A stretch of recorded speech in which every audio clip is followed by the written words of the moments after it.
थोड़ी देर के लिए हमने अपनी पहचान मिटा दी थी, जुब्बा और दस्तार रख दिया था। अब मुसलमानों इतना कहने के बाद उन्होंने कहा जिसको मैंने अपनी पहचान बना लिया, अगर वो पहचान मिटा दी जाए तो मेरी भी परेशानी बढ़ जाए और मेरे चाहने वाले की परेशानी बढ़ जाए। ये 150 करोड़ की तादाद में कलमा पढ़ने वालों से पूछूंगा, क्या मदीने के ताजदार ने तुझे पहचान नहीं दिया था? क्या मदीने के ताजदार ने तुझे पहचान नहीं दिया था? क्या मुस्तफा जाने रहमत ने तुझे पहचान नहीं दिया था? मुसलमानों, क्या सहाबा किराम ने तुझे पहचान नहीं दिया था? तू गौस का नारा लगाता है मगर आईने में झांक करके देखता है कि जो सूरत तेरी नजर आ रही है, क्या ये सूरत गौसे पाक ने दिया है? ख्वाजा पाक का नारा लगाता है, क्या कभी आईने में झांक करके देखा जो तेरी सूरत है ये सूरत ख्वाजा पाक ने दिया है? क्या देखा कभी तूने? अरे मुसलमानों, अगर वो अपनी पहचान मिटा दें तो उनको परेशान होना पड़े रेलवे प्लेटफॉर्म पे, जिसे मदीने के ताजदार ने पहचान दिया है, अगर वो मिटा दे तो पूरी दुनिया में उसे परेशान होना पड़ेगा। आज यही वजह है कि पूरी दुनिया में परेशानियों के दलदल में तू फंसा। अल्लाह अल्लाह। सदरे बक़ार ज़ीनते स्टेज मोकर उलमाए किराम व शुराए इस्लाम और रफ़ीक़ान गिरामी अज़ीज़ान मिल्लत इस्लामिया इफ़्फ़त माब ख़वातीन इस्लाम, अस्सलामु अलैकुम व रहमतुल्लाहि व बरकातुहू। अल्हम्दु लिवलिय्यिही वस्सलातु वस्सलामु अला नबिय्यिही व अला आलिही व सहाबिही अजमईन, अम्मा बाद। फ़क़द क़ाल अल्लाहु तआला फ़िल क़ुरानिल मजीद वल फ़ुरक़ानिल हमीद,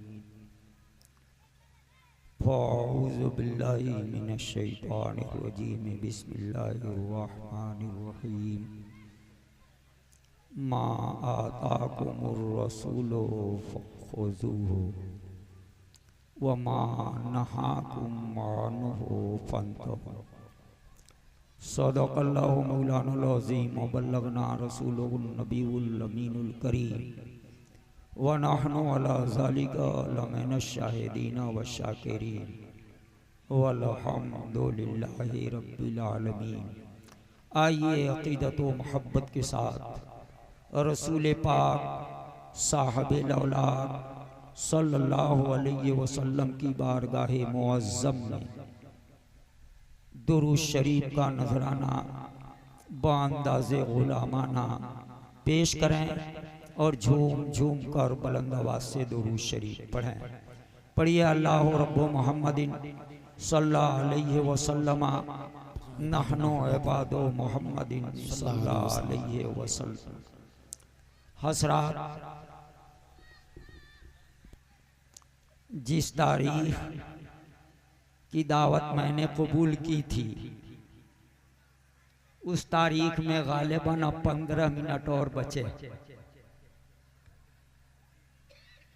जिस तारीख की दावत मैंने कबूल की थी गालिबन उस तारीख के 15 मिनट और बचे हैं। आप काफ़ी देर से बैठे नबी की प्यारी प्यारी नातें और दीन की प्यारी प्यारी बातें समाअत कर रहे हैं। थोड़ी देर सही मगर जिंदगी के साथ ज़हनो फिक्र की बेदारी के साथ दिल के कानों से आप मुझे समाअत करें और थोड़ी देर हमें बर्दाश्त करें। चंद आशार कहते लफ्ज़ मैं पेश करना चाह रहा हूँ, आप समाअत करेंगे, सुनेंगे।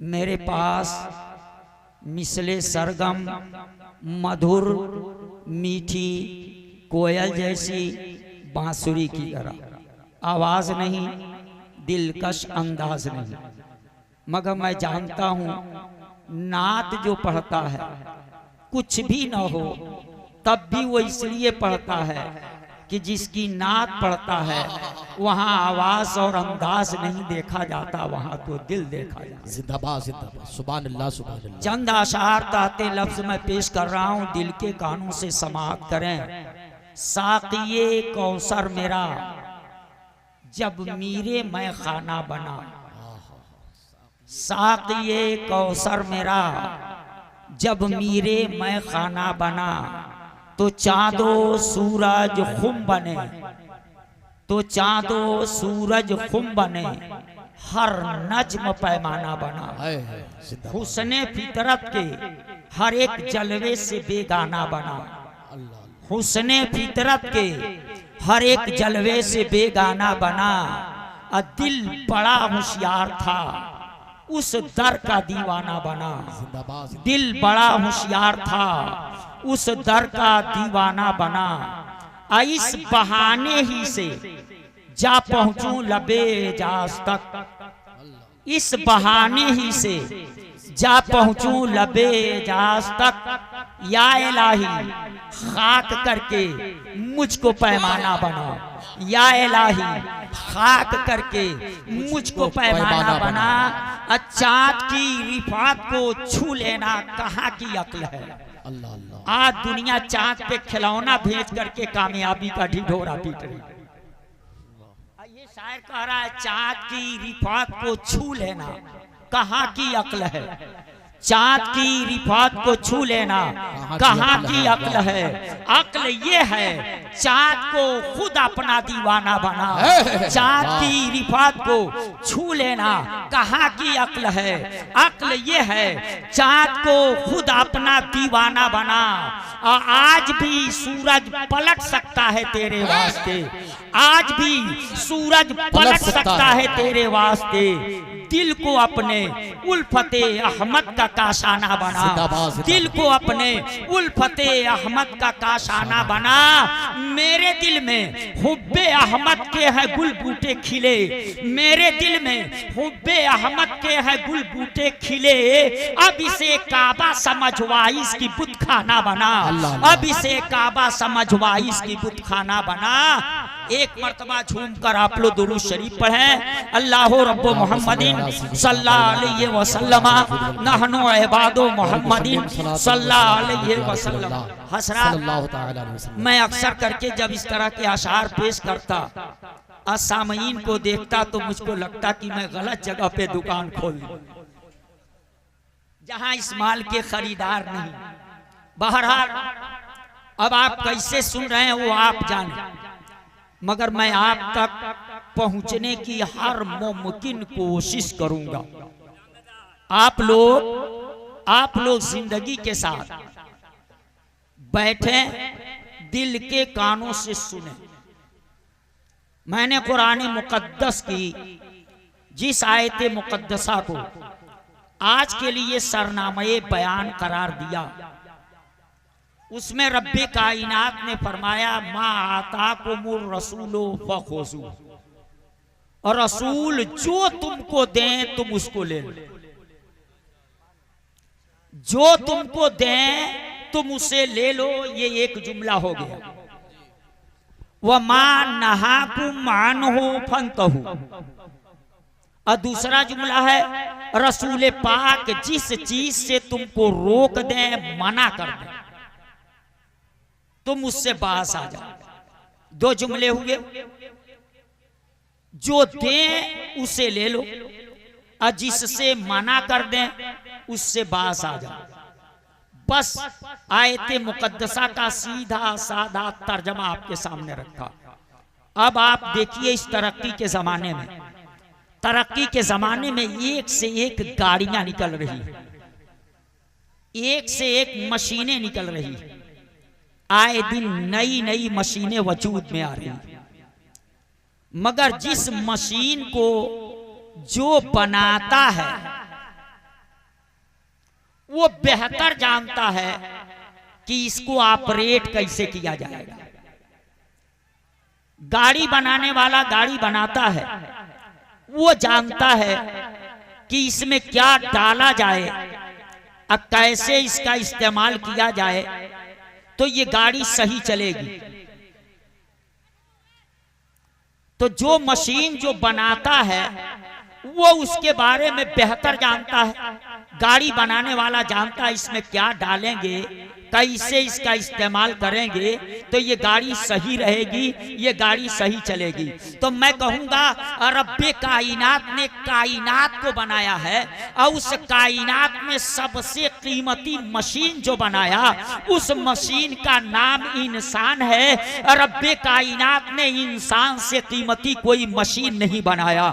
ऐसे दुनिया में जितनी भी मशीनें बन रही हैं उसमें कोई मशीन ऐसी नहीं है जो इंसान से कीमती हो। मैं एक जगह इससे बोला तो बाद में एक नौजवान बोला मौलाना मुल्ला की दौड़ मस्जिद तक, आप क्या जाने कितनी कीमती कीमती मशीनें दुनिया में बन गई हैं, आप कह रहे हैं इंसान से ज्यादा कीमती कोई मशीन नहीं। तो मैंने कहा मैं जो कहा था वो फिर कह रहा हूं, क्या इंसान से कीमती कोई मशीन है तो मुझे उसका नाम बता दे। तो उसने कहा फला मशीन है। मैं कहा बताओ उस मशीन का बनाने वाला कौन है। तो उसने कहा कोई इंसान है। मैं कहा मशीन बन करके कीमती है कि बनाने वाला उससे ज्यादा कीमती है। अगर बनाने वाला नहीं होता तो वो मशीन बनती कैसे। वो मशीन अगर वजूद में आई है तो एक इंसान की बदौलत आई है। इंसान को पृथ्वी मिसाइल अगर मिला है तो एपीजे अब्दुल कलाम जैसे एक इंसान की बदौलत मिला है। अगर वो इंसान न होता तो हिंदुस्तान को पृथ्वी मिसाइल नहीं मिलता। अगर अब्दुल कादिर जैसा वैज्ञानिक नहीं होता तो पाकिस्तान को मोहम्मद गौरी मिसाइल नहीं मिलता। पता चला ये सारी कीमती मशीन है। बनाने वाला प्लेन बनाने वाला इंसान है, ट्रेन बनाने वाला इंसान है, कंप्यूटर बनाने वाला इंसान है, ये माइक्रोफोन बनाने वाला इंसान है, मुसलमानों एक्सरे मशीन बनाने वाला इंसान है, सारी मशीनों को जन्म देने वाला इंसान है। और जो मशीन जो बनाता है वही बेहतर जानता है कि ये मशीन कैसे चलेगी, इसे कैसे इस्तेमाल किया जाएगा। रब्बे कायनात ने कायनात को बनाया, जामिद दुनिया को बनाया, बेहिस दुनिया को बनाया, गैर मुतहर्रिक दुनिया को बनाया, इरादा न रखने वाली दुनिया को बनाया। मुसलमानों वही नबातात को बनाया, सब्जाजारों को बनाया, अशजार की दुनिया को उसी ने बनाया। मुसलमानों जिस रब्बे कायनात ने कायनात के जर्रे जर्रे को पैदा किया उसने इंसान को बनाया, अशरफुल मखलूकात बनाया। लक़द करमना बनी आदम का ताज इसके सर पे रखा, अक्ल नफ्स दोनों का संगम इसे बनाया और सबसे हसीनो जमील और सबसे खूबसूरत बनाया और अक्ल दिमाग वो दिया जिस दिमाग की बुनियाद पर अपने हाथ से 3.5 हाथ का होने वाला ये इंसान हाथी जैसे बड़े जानवर की पीठ पर बैठ करके हुकूमत करता है। वो जहां चाहता है हाथी को बैठाता है, जब चाहता है हाथी को खड़ा करता है, हाथी से मोटी मोटी लकड़ियां उठवाता है और हाथी से अपनी गुलामी कराता है। जो हाथी से भी अपनी गुलामी करा ले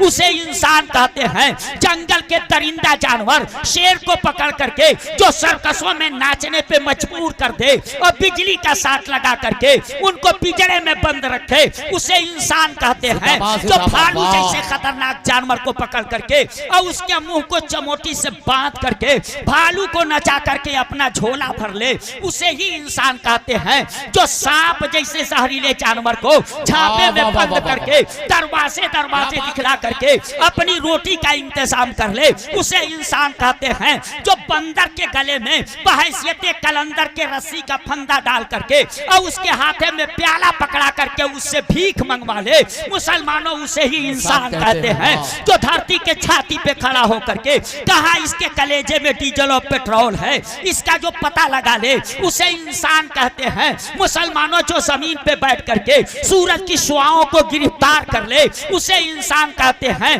जो चांद को भी अपने कब्जे में करने की कोशिश करे उसे ही इंसान कहते हैं। जो चांद को अपनी कदमों से रौंदने की बात करे वह भी इंसान हुआ करता है। मगर मुसलमानों यह हैरत की बात नहीं है। क्यों औरों के लिए हैरत की बात हो कि ये चांद पर खिलौना भेज दिए हैं मगर मुसलमान के लिए यह हैरत कैसे हो सकती है। कुरान में रब्बे कायनात ने फरमा दिया है 1450 साल पहले से कुरान हमको बता रहा है सख्खर लकुम शम्स वल कमर, हमने चांद और सूरज को इंसान के लिए मुसख्खर करके रखा है। हमने चांद और सूरज को इंसान के लिए मुसख्खर कर दिया है। दूसरी जगह रब फरमाता है सख्खर मा फिस समावाते वल अर्द, जो कुछ जमीनों आसमान के अंदर है सब मैंने इंसान के लिए मुसख्खर कर डाले हैं, इंसान के लिए मुसख्खर कर दिए हैं। इसलिए औरों के लिए यह हैरत होगी, मगर कुरान पर ईमान रखने वाला मुसलमान कभी इन बातों को देख करके हैरत में नहीं पड़ सकता। इंसान को कितना बड़ा, कितना कीमती रब्बे कायनात ने बनाया, और जो इतना कीमती हो वो गाड़ी कैसे चलेगी? अल्लाह अल्लाह। 50 लाख की गाड़ी निकले, ये सवेरा है, ये टवेरा है, तो उस गाड़ी का बनाने वाला क्या करता है? वो बताता है ये गाड़ी पेट्रोल गाड़ी है जी। कहता इधर उधर से तेल ना लीजिए, पेट्रोल टंकी से 1 नंबर का तेल लीजिए, जी। गाड़ी ज्यादा दिन तक चलेगी। वो गाड़ी आप लिए,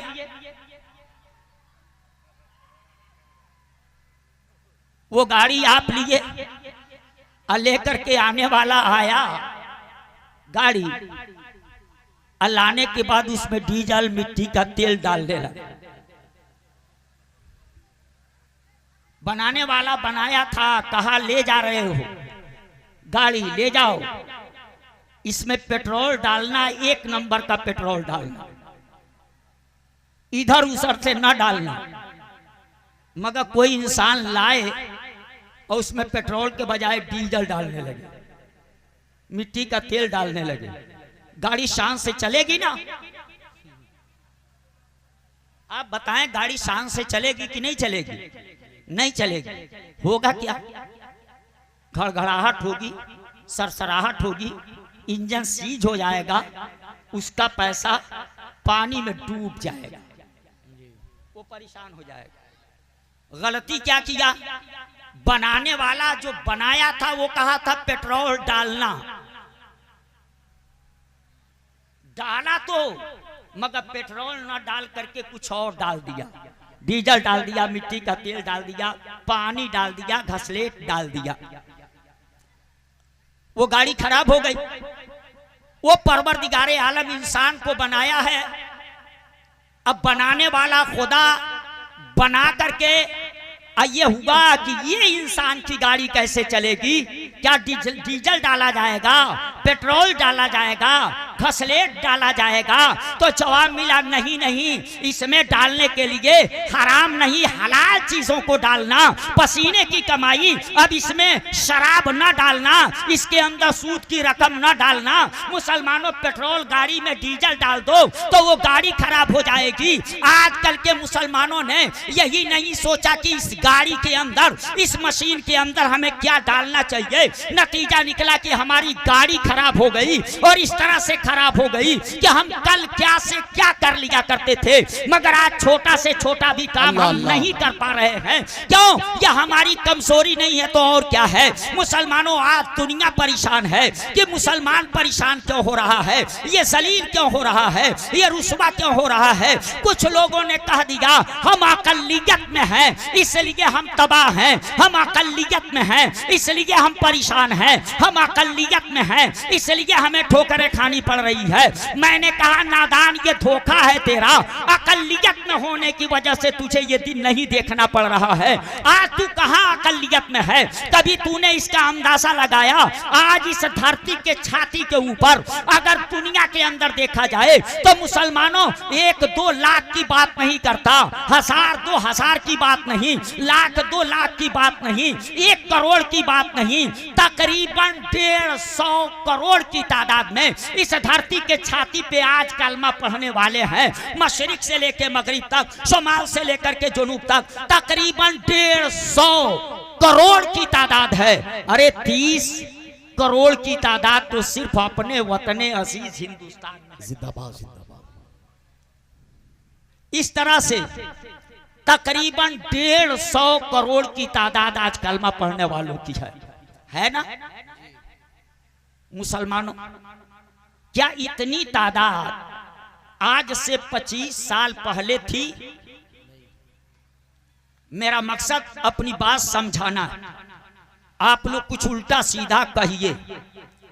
जितनी तादाद आज कलमा पढ़ने वालों की, मुसलमान कहे जाने वालों की, जितनी तादाद आज है, क्या 25 साल पहले इतनी तादाद थी? नहीं, अब 50 साल पहले उससे भी कम थी, अब 100 साल पहले उससे भी कम थी, 200 साल पहले उससे भी कम थी, और 1400 साल पहले उससे भी कम थी। उस दिन तो हमारी तादाद दाल में नमक के बराबर थी, अंगुलियों पे गिनने के लायक थी। उस दिन को भी याद करो, पता चलेगा हमारी तादाद कितनी थी जब उमर ईमान नहीं लाए थे। अब उस वक्त इस्लाम के दुश्मनों ने उमर से कहा था, उमर हाथ पे हाथ रख करके बैठे हो, अब बाप दादा का दीन लोग छोड़ते जा रहे हैं, कलमा पढ़ते जा रहे हैं। आज इस्लाम में दाखिल होने वाले और कलमा पढ़ने वालों की तादाद तकरीबन 39 हो गई है। पता चला एक दिन ऐसा भी था कि हमारी तादाद सिर्फ 39 की मानी जाती थी, 39 की तादाद हमारी थी। तभी तो उमर नंगी तलवार लिए थे और पैगंबर इस्लाम के पास गए थे, पैगंबर इस्लाम का खात्मा करने के लिए। उनको क्या मालूम था, उन्होंने कहा था 39 हुए हैं, मगर 40वां मैं नहीं होने दूंगा, देख मैं अपनी तलवार निकाल रहा हूं। मगर उनको क्या पता था 40वां नंबर किसी और का नहीं है, 40वां नंबर उमर का आ गया है। 40वें नंबर पे उमर ही को इस्लाम लाना है, उमर ही को की कलमा पढ़ना है। उमर गए पैगंबर इस्लाम के सामने, शायर कहता है उमर सूए नबी गए और नसर सूए उमर गई, अब पड़ी निगाहे मुस्तफा तो जिंदगी समर गई। मुसलमानों उम्र फारूक के आसम, मुझे ये दिखलाना था। अब बताओ जितना पीछे जा रहे हैं हमारी तादाद उतनी ही कम नजर आ रही है कि नहीं? मगर आज तो सबसे ज्यादा तादाद है। इतनी तादाद इससे पहले कभी नहीं थी कलमा पढ़ने वालों की, इससे किसी को इनकार नहीं। मगर एक बात पूछूं, जैसे ये सब मानते हैं कि आज जितनी तादाद है कलमा पढ़ने वाले, इतनी तादाद इससे पहले कभी नहीं थी ना।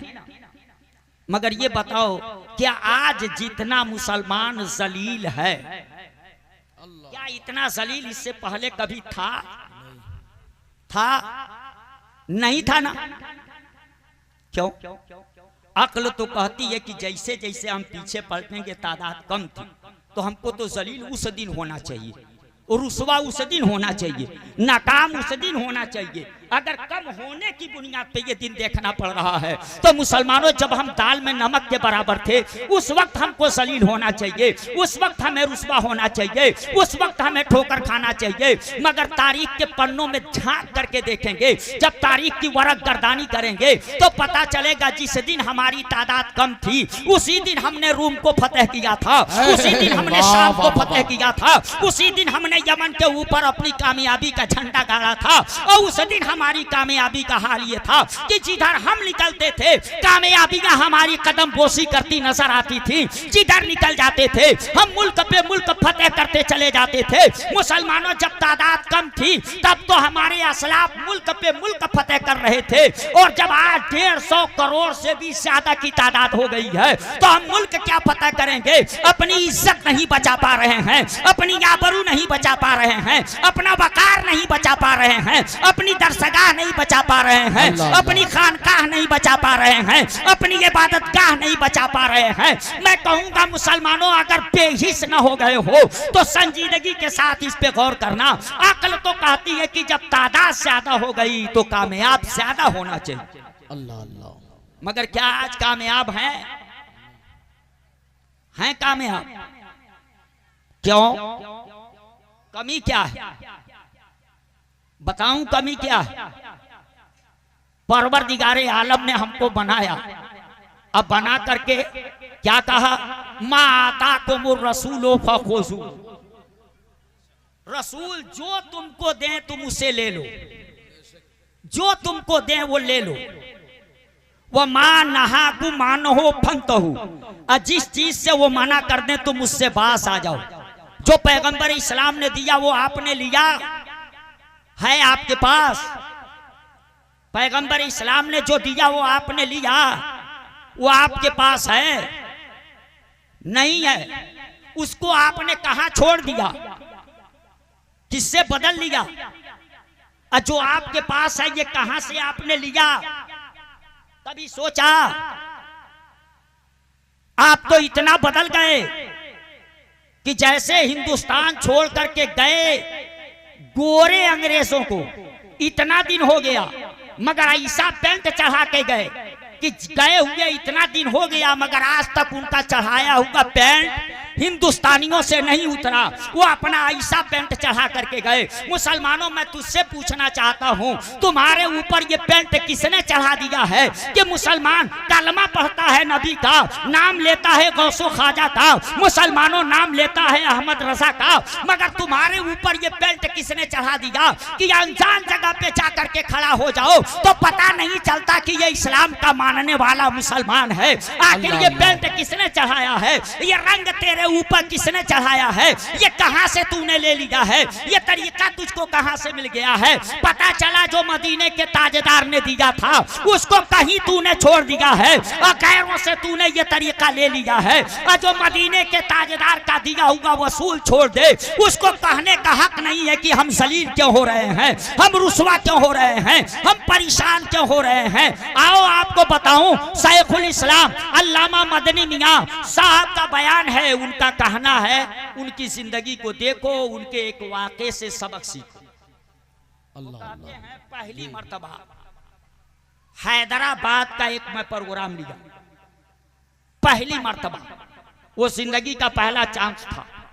हैदराबाद के लिए, उस इलाके के लिए एक प्रोग्राम लिया।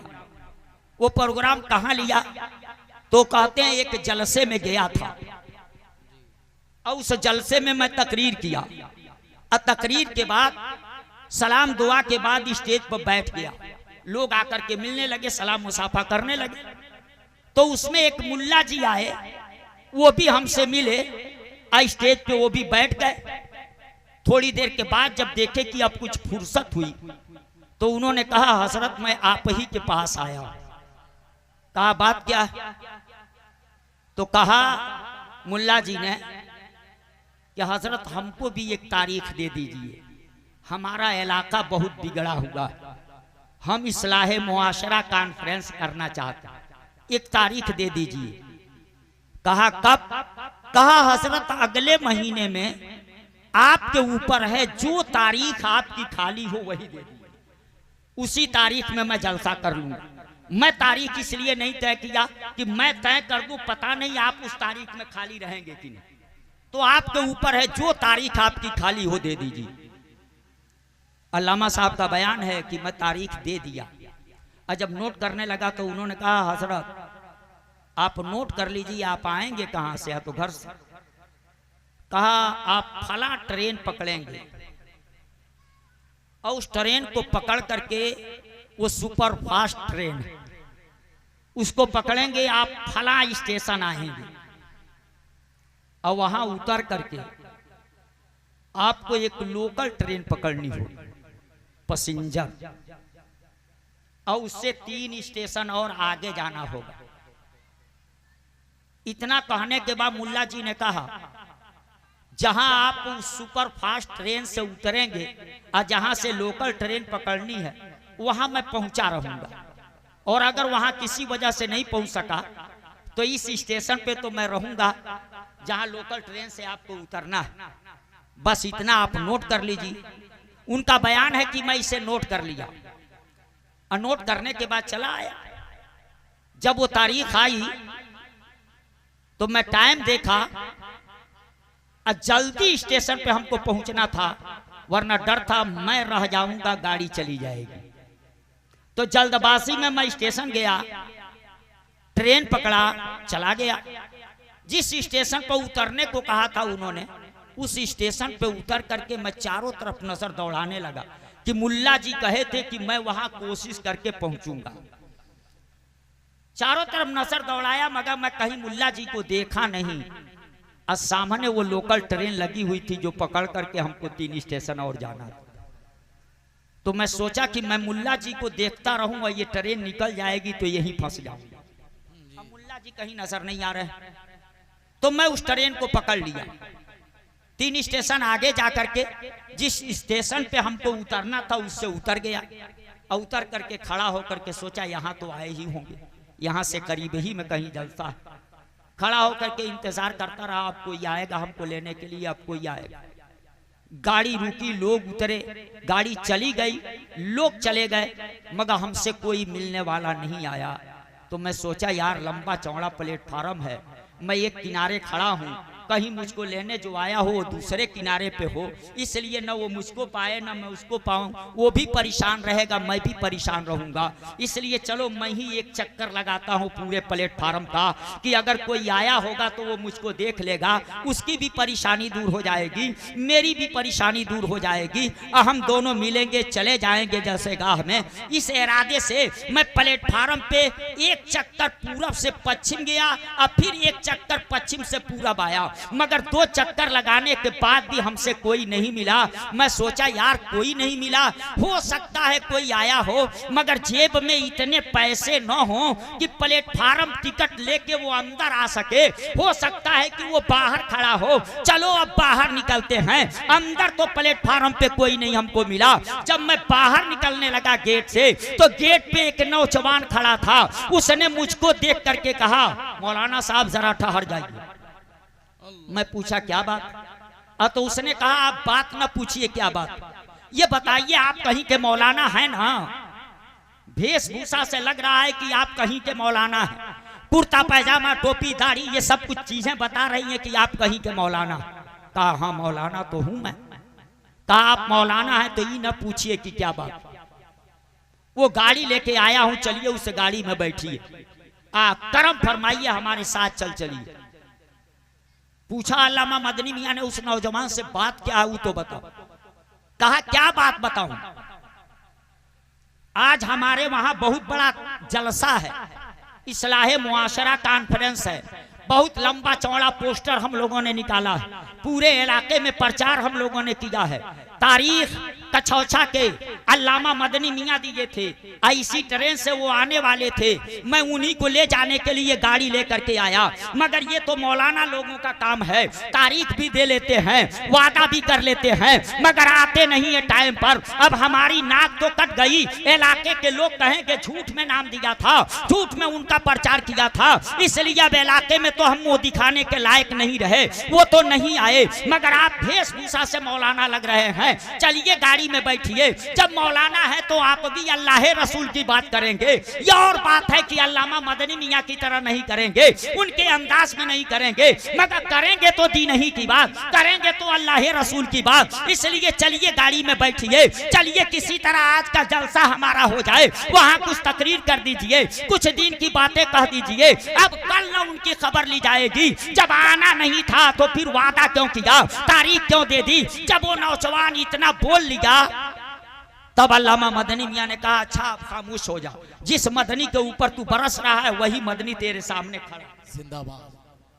कहा हजरत आप हैं, आप हैं तो मैं आपको प्लेटफार्म पे 2 बार देखा। जब आप पश्चिम से पूरब जा रहे थे ना, तो उस वक्त मैं पूरब से पश्चिम जा रहा था, बीच प्लेटफार्म में आपको देखा था। कहा देखे तो मिले क्यों नहीं? कहा सिर्फ वही एक बार नहीं देखा, जब आप पूरब से पश्चिम जा रहे थे तब मैं पश्चिम से पूरब पलटा था, दोबारा आपको देखा। कहा देखा तो मिले क्यों नहीं? कहा हजरत गुस्ताखी माफ हो, इसमें हमारी गलती नहीं है। कहा गलती किसकी है? कहा गलती तो मुल्ला जी की है, जो मुल्ला जी आपसे तारीख लिए। कहा उनकी गलती क्या? कहा वो हमसे कहें कि जाओ टाइम हो गया हजरत के आने का, उनको ले आओ, तो मैं कह दिया कि मैं पहचानता नहीं हूं मदनी मियां। तो जब कह दिया नहीं पहचानता हूं तो उनको नहीं भेजना चाहिए, मगर उन्होंने कहा कि नहीं पहचानते हो, मैं पहचान बता दे रहा हूं, गाड़ी ले लो जाओ, मैं पहचान बता रहा हूं। मदनी मियां की पहचान यह है कि जब ट्रेन रुके ना तो देखना वो सफर भी करते हैं तो जुब्बे में रहते हैं, वो सफर में भी रहते हैं तो साफे में रहते हैं। जब ट्रेन रुके तो देखना वो जुब्बा वाला कब उतर रहा है, वो साफा वाला कब उतर रहा है, वो कुबड़ी वाला कब उतर रहा है। जब गाड़ी रुकी तो मैं देखने लगा जुब्बा वाला किधर उतर रहा है, साफा वाला किधर उतर रहा है, मगर देखा कि कहीं जुब्बा वाला नहीं नजर आया, कहीं साफे लिफाफे वाला नजर नहीं आया। मैं समझ गया, लग रहा है कि मदनी मियाँ आए नहीं हैं जिनको मैं बुलाने आया, क्योंकि आपकी पहचान हमको बताई गई थी कि उनकी पहचान यह है कि ये जुब्बा पहने होंगे, साफा बांधे होंगे। वो अल्लामा मदनी मियाँ कहते हैं ठीक है, परेशान होने की कोई जरूरत नहीं, चल बैठ जा गाड़ी में। वो भी बैठे, चले गए। जब तकरीर का वक्त आया तो उस नौजवान को बुला के स्टेज पर बैठा लिए और बैठा करके अपनी तकरीर करने लगे। संजीदगी से इस पे गौर कीजिएगा, नतीजा अब बरामद होने वाला है। जब वहाँ स्टेज पर बैठा कर तकरीर करने लगे तो उन्होंने कहा, ऐ लोगों, मेरी अपनी पहचान, क्योंकि मैं इसको अपनी पहचान बना लिया, जुब्बा और दस्तार को। मैं सफर में भी रहता तो जुब्बा और दस्तार के साथ रहता, मगर जल्दबाजी की वजह से, किसी वजह से, तेजी की वजह से कि ट्रेन छूट न जाए, इस ख्याल से मैं जुब्बा भी ना पहन सका, साफा भी ना बांध सका, सब सूटकेस में रखा और जल्दी से आकर के ट्रेन पकड़ लिया। मैं जुब्बा ना पहन सका, साफा ना पहन सका, अपनी वो पहचान जो मैं बनाया था थोड़ी देर के लिए उसको उतार दिया। तो मेरा एक चाहने वाला प्लेटफार्म पे ये भी परेशान हुआ और मुझे भी परेशान होना पड़ा। इसकी वजह क्या है? वजह यह है कि थोड़ी देर के लिए हमने अपनी पहचान मिटा दी थी, जुब्बा और दस्तार रख दिया था।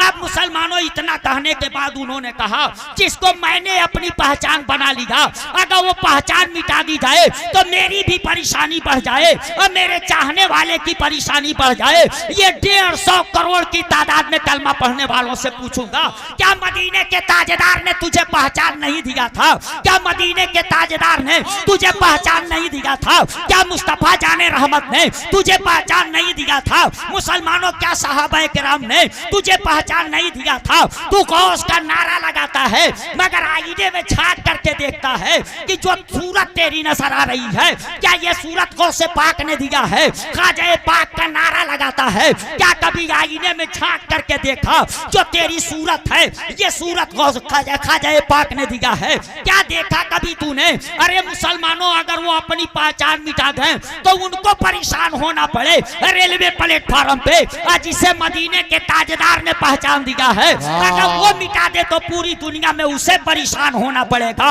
आज यही वजह है कि पूरी दुनिया में परेशानियों के दलदल में तू फंसा। अल्लाह अल्लाह। मिटाया है कि नहीं मिटाया निशानियों को? गैरों से तूने सीखा कि नहीं सीखा? आज पैगंबर इस्लाम ने जो दिया, अगर उसे तू ले लिया होता तो क्या ये दिन तुझे देखना पड़ता? मैं नहीं कहता, जॉर्ज बर्नार्ड शॉ ने बहुत पहले कहा था, जो बहुत बड़ा लेखक गुजरा है, उसने कहा था इस्लाम इज बेस्ट। उसने कहा इस्लाम सबसे बेहतर मजहब, कहा इस्लाम इज बेस्ट, इस्लाम सबसे बेहतर मजहब। It is follower are worst, मगर उसके मानने वाले सबसे बदतर। बिल्कुल उल्टा हुआ ना।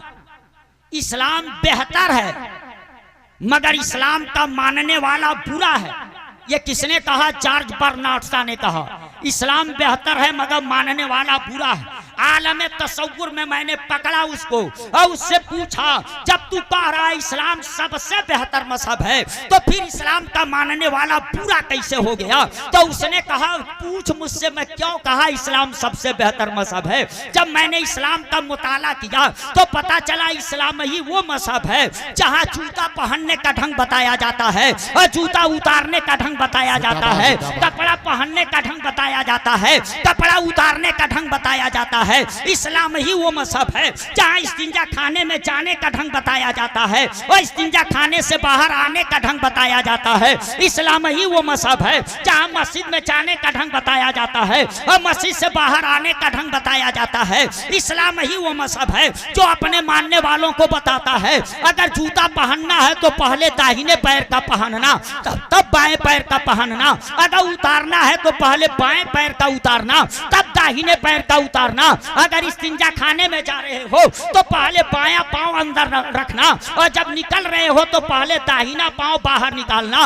अगर मस्जिद में जा रहे हो तो पहले दाहिना पांव अंदर रखना और जब निकल रहे हो तो पहले बायां पांव बाहर निकालना। जब इसे देखा मैं, नारा लगाइए, नारे तकबीर, नारे तकबीर। मसलके आला हजरत हुजूर पीरे तरीकत अल्लामा मुफ्ती सैफुल्लाह साहब क़िबला अलीमी, उलमाए अहले सुन्नत, फैज़ाने सुन्नत कॉन्फ्रेंस, फैज़ाने सुन्नत कॉन्फ्रेंस, मसलके आला हजरत, उलमाए अहले सुन्नत, हुजूर पीरे तरीक़त अल्लामा मुफ्ती सैफुल्लाह साहब क़िबला अलीमी, नारे तकबीर, नारे रिसालत।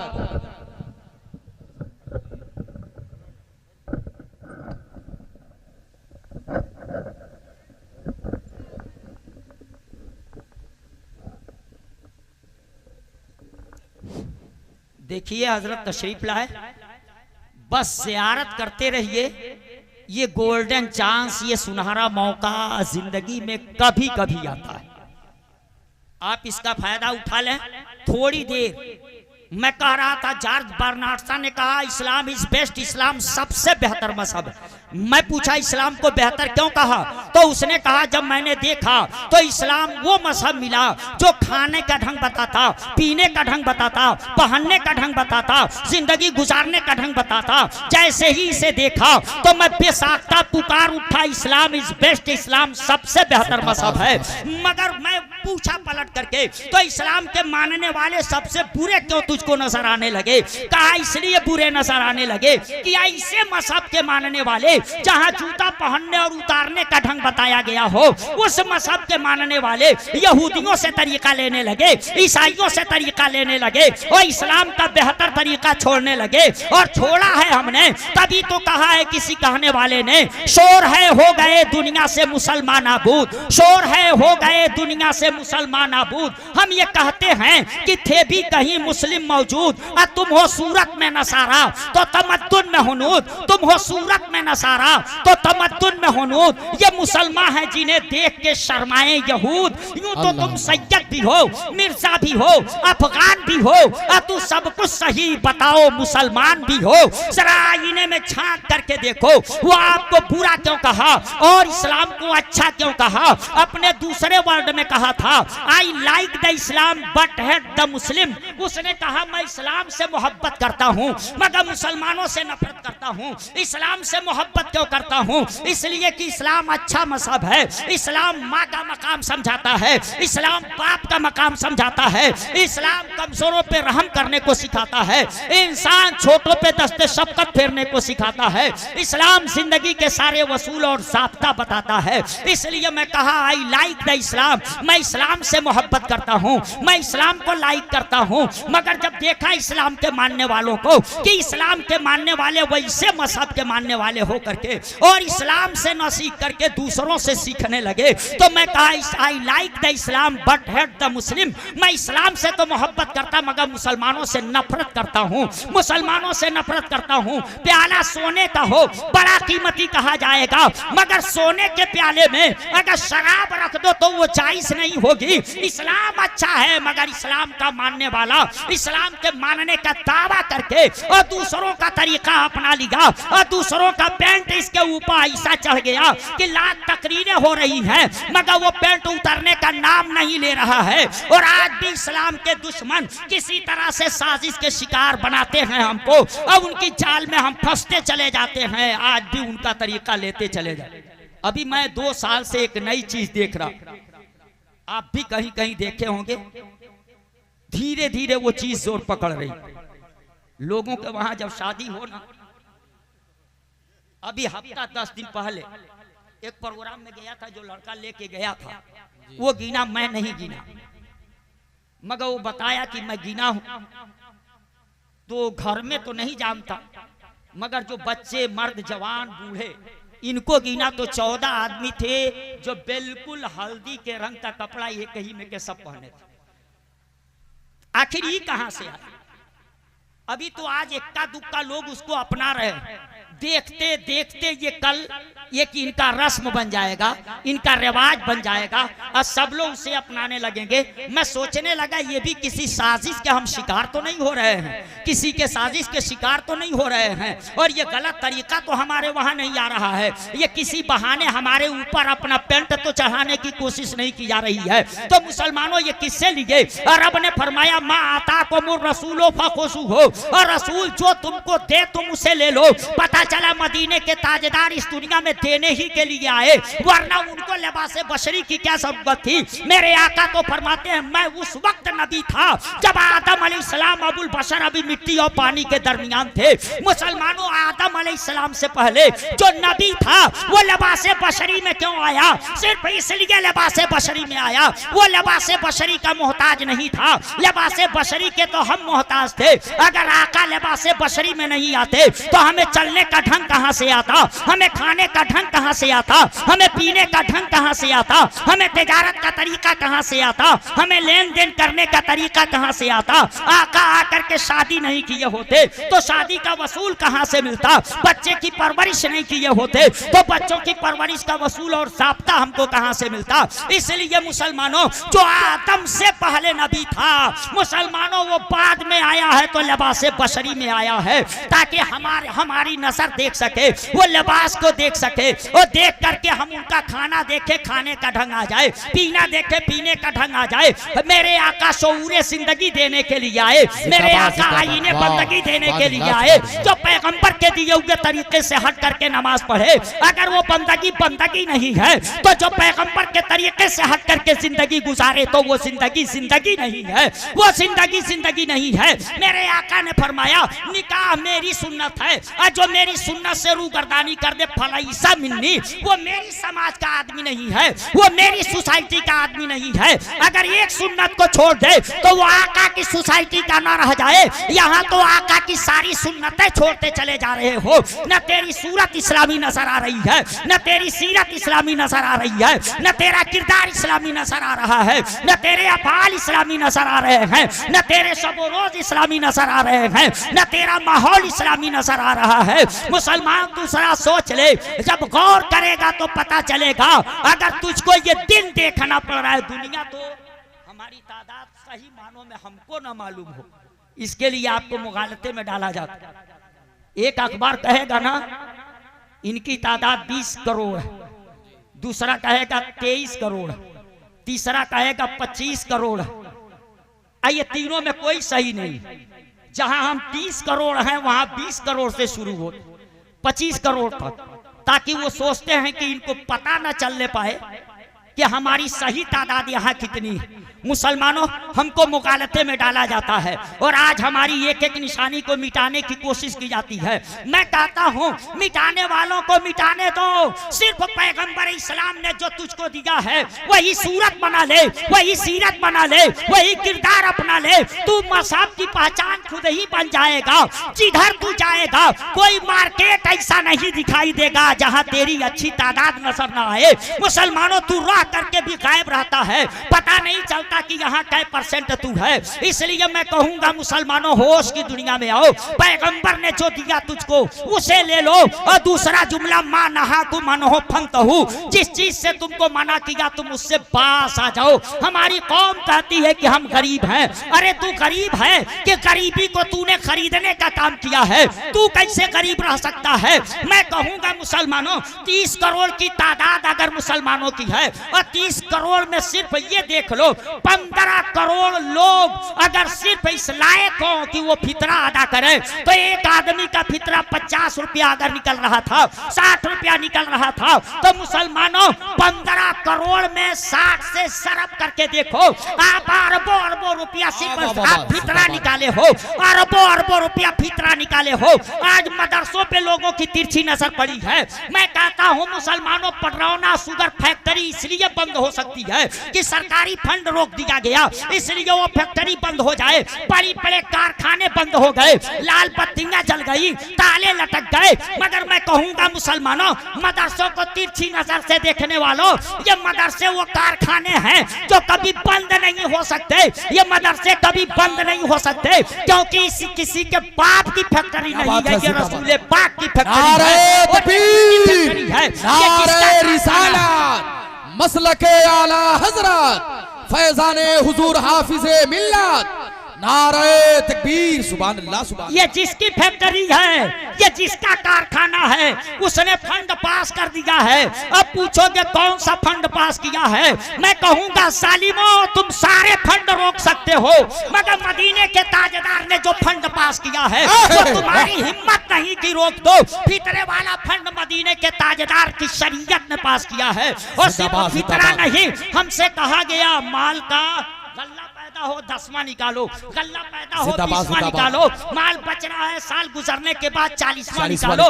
20वां भी निकालो, 40वां भी निकालो, 10वां भी निकालो, फितरा भी निकालो। मैं कहता हूँ मुसलमानों, एक भी मुसलमान गरीब नहीं रह जाएगा। 5 साल तक भारत के अमीर लोग अपनी माल को जोड़ करके सही मानों में ज़कात निकाल दें। अब 5 साल की ज़कात निकाल करके सिर्फ अपने गरीब कौम के लोगों को, कौम के गरीब लोगों को दे दे, 5 साल से ज्यादा नहीं लगेगा, हमारी कौम में कोई गरीब नहीं रह जाएगा। और तब हम ऐलान कर सकते हैं, अरे सालिमो तुम्हारा गरीबी मिटाना भी देख लिया, और पैगंबर का गरीबों को कलेजे से लगाना भी देख लिया। इसलिए अगर ये देखना है तो पैगंबर के तरीके को अपनाओ, तरीके मुस्तफा को छोड़ना है वजह बर्बादी।